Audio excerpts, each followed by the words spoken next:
We're showing you some of the boom that's along the entrances here, just one of the inland bays and waterways on Florida's inland waterways. Now, last week when we were here, the call was to get the boom and the skimmers just outside the opening into this inlet to keep the oil out. Well, the booms are here, but unfortunately the oil got here before the boom did.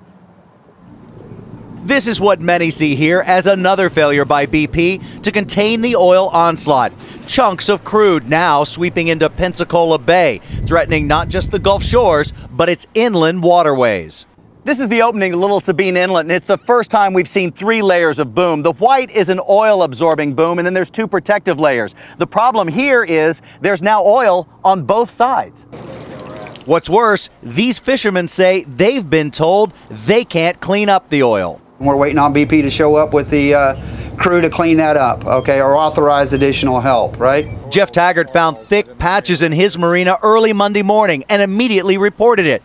5 hours later, he was still waiting. Even if I had a hazmat certification, if I'm not part of the BP effort, I cannot clean up that oil.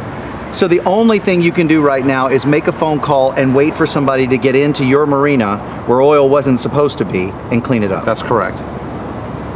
That is correct. Are you frustrated by this? Absolutely, I'm frustrated. I'm frustrated that our government is not fighting this with every ounce of effort that they have. Marina workers have been told that they're not allowed to do this. And that's what we've got.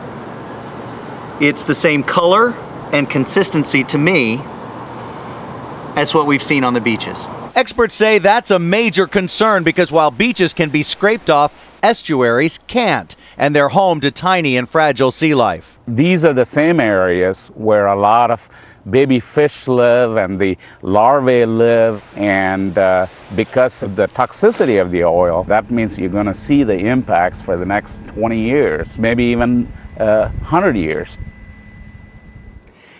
And that's why this is devastating news in weeks of devastating news that oil is now inside Florida's very fragile inland waterways. George? Sam, thanks. I know you've had the chance to speak to some of the residents down there about the president's visit and his repeated visits down to the region. What are they saying about it?